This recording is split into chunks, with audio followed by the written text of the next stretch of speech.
What's up, guys? This is Stephen Jeffrey of SJ Relics, and here in my recent knife hunting escapades I came across this buck 118. If I remember, this tang stamp is from the 60s to the 70s, somewhere like that. I don't remember right now, and that's really kind of not my main focus, but I've talked about this knife before. It has the inverted buck tang stamp, USA. This knife was in fairly good shape. Nice little swedging on the end. It had been sharpened, but just normal use. A little proud on the ends, but again, just a great knife, a great example of this knife. And so I got it for the right price, so I jumped on it. But the problem child was this sheath, and of course this is the sheath with the really cool buck stamping, inlay tooling kind of thing that they had going on back then. I think it's really cool, but you can see right away the problem with this sheath is it dry rotted out around that snap. And what I'm going to do is show you how to fix the problem if you encounter a sheath like this. First of all, I'm going to get a small screwdriver, and we're just going to go ahead and get this snap off of there. And my hope is, this is the snap with the buck logo. My hope is the shank appears to be long enough that I can drill this shaft out and actually attach it to a little bit thinner piece of leather of which I found in my leather scraps. This would be decent enough to make this sheath last longer and just kind of give its dignity back. And of course, you see the thickness I'm working with. Of course, that shank is long, but it's not, because the leather was squeezed or pinched and this was put on a machine. I don't have a lot to work with there, but I think if I drill it out, I'll have just enough to be able to glue this in and restore the proper snap. Worst come to worst, I'll put a new snap on it. But the plan is to line the back of this and glue this in. Yeah, I'm gonna do it rough side out. Texture to texture. That way on the inside I can have that nice smooth texture against the knife. The biggest thing is you don't want to get too thick of a piece of leather, because then you would have to move your snap down, because then you would have a lot of play in the top of the sheath there. As you can see here, here's where it was. There's no play, so we've got some room to work with. So what I'm going to do is I'm going to take some fibings, glue. We're gonna actually clean up this sheath first, wipe it off, wipe it down. There's some leather prepare and deglazer. It's, tell you the truth, this has a lot of acetone in it. Is kind of the whole deal behind that. So I'm going to use this to clean this sheath up, just prepare it for gluing. And again, we want to just kind of elongate the life of this sheath and give it its dignity back, and just it's really something I'm just gonna be putting in my collection. And a lot of the scuffs and wear, we're gonna address some of that too. Again, not to make it brand new, but just to make it serviceable, and again, just to extend the life of this a little bit. Anyway, I'm going to take one of my work towels here,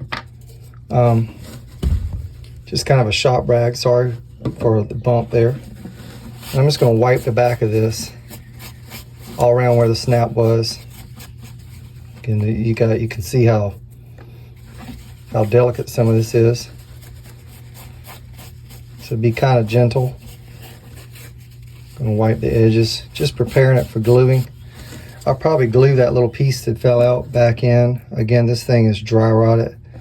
I'm going to let this dry fully before I apply the glue. So we'll come back in just a minute, and I'll apply the glue and show you how to clamp that down. Again, we're going to be using the fibings leather glue, Leathercraft glue. I got this one from Hobby Lobby. This is what I use to glue most of my slips.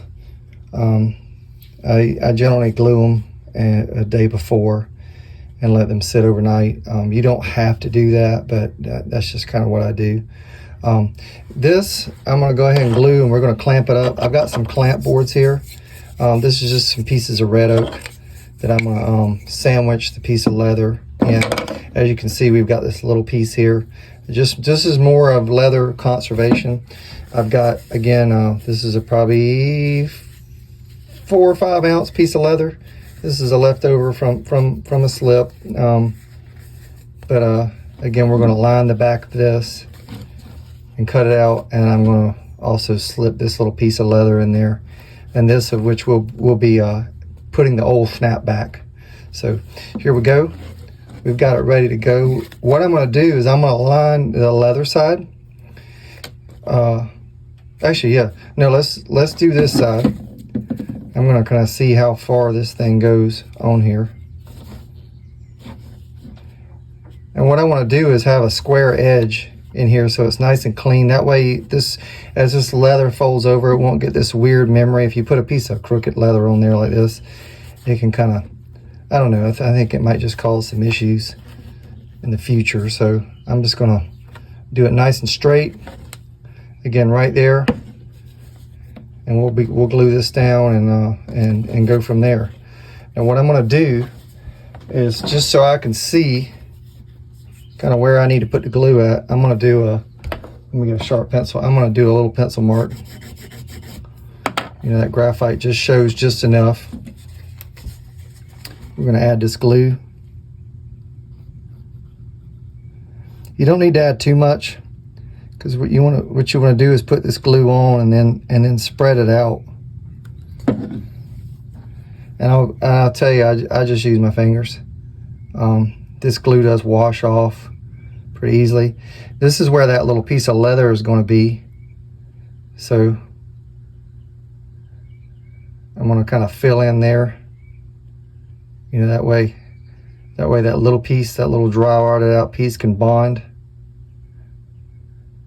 Another reason you wouldn't want to use too thick of a piece of you know, something just too robust, is because this buck leather, it was kind of medium thickness, but it's not too thick, so you don't want to use a piece that's going to be strong. You know, it's like putting an old patch of,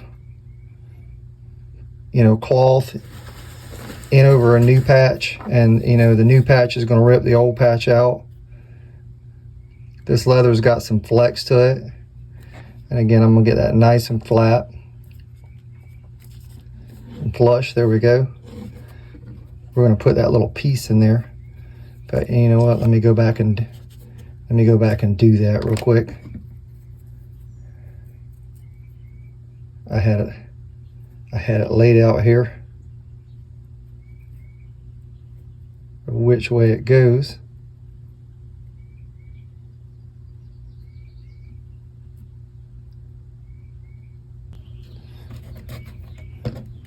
Sorry, I had a bee getting here. Anyway, we got this leather laid in here. There it is, laid securely with that other piece of leather. And I'm going to do a couple of clamp boards here. Actually, make it a wider one.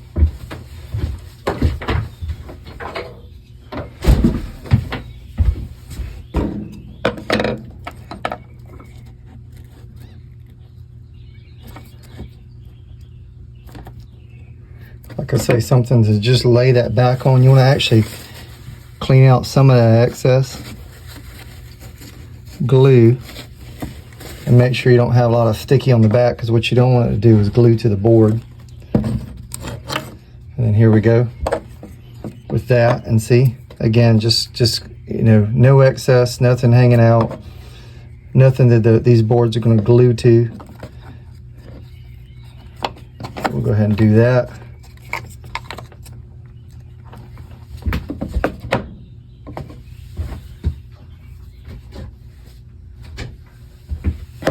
And I'm going to take my sturdy clamps here. We'll clamp one side and then the other.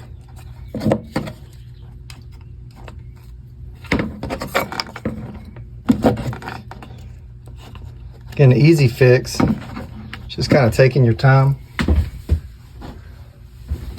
And then what we'll do is we'll come back and cut and sand this leather to fit, and then we'll add the snap. But just let that sit, let that cure for a bit. You want to come back and I'd say probably an hour, 45 minutes, an hour. Just take the clamps off, just see how it's doing, making sure, of course, your board's not stuck to leather. But being real careful not to be overzealous with the glue, and just wipe off any areas that you don't want anything actually stuck to. But anyway, we're gonna let this set and come back and finish up this snap. So while we're waiting on that glue to dry, I'm gonna go ahead and drill this original snap out. I've got a vise and of course a drill press, a bunch of other tools here, but I'm gonna use some common everyday things that we have. I'm gonna use this pair of vise grips. Just you don't want to crimp this button down too hard, because you don't want to wrinkle up the edges, but just enough pressure to hold it while drilling. That's good right there. So see, that's firmly in there, but that's not going to divot or damage the actual snap itself. And then get a drill bit that's bigger, much bigger than the actual shank itself. The shank is this little part through here. So I'm going to get this size drill bit. I don't know what this is. If you're wondering, I got my drill bits all, my Hout thing fell apart years ago, so I've got them in there, and I got them in a cigar box. But I mean, I'm going to drill this thing out and just go gently here.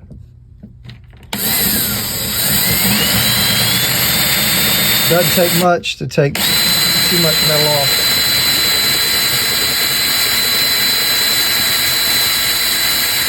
Again, I'm not putting a lot of pressure.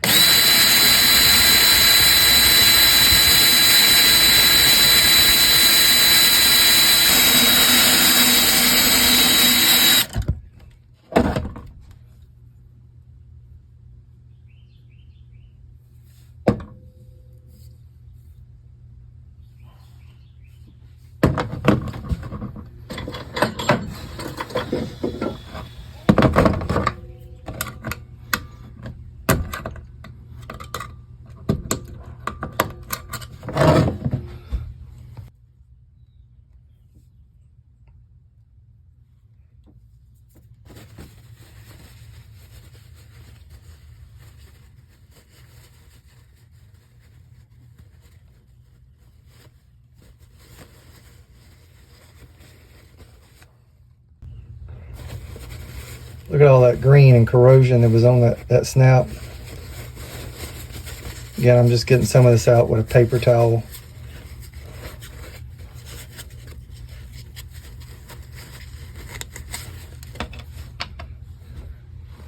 Here's the old snap.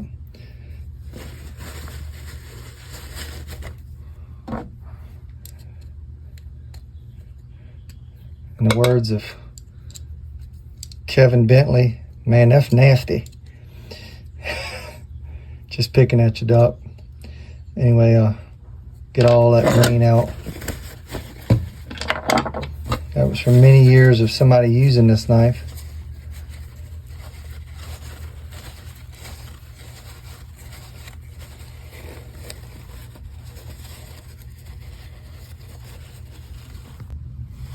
So I took the needle nose pliers and went around just to make sure that this piece will fit, again, back through the old snap. And you see how much shank we got left there. And then of course I'm going to go in with my punch. You can do, I like to actually use just a metal punch, just like this. You can get a punch for doing snaps, like a snap setter, which we will definitely use a snap setter when I think of it. snap setter looks just like this. Of course, this piece, this side goes in there. You put your old snap, your new snap there. And of course, we're using the old, trying to conserve and use the old snap for this. And then of course, we'll set it with one of these punches here. So I've taken the clamps off of this sheath, and you can see here where we're at. Of course, it's been, I guess it's been about an hour. So this glue hasn't fully cured yet, but the reason I went ahead and did that is because I wanted to make sure that none of my boards were actually sticking to this piece of leather here, because it would be a mess to get this far with it and then mess it up by having one of your boards actually stick there, and then you can't complete the project. But see, that'll fold right in the right spot, and that won't, you know, of course, interfere with the opening and closing and that leather, or cause a gap between the knife and the sheath where it just rattles around in there. I'm going to reset here so you can, what we'll do is actually, I'll just use a pair of scissors and go around this.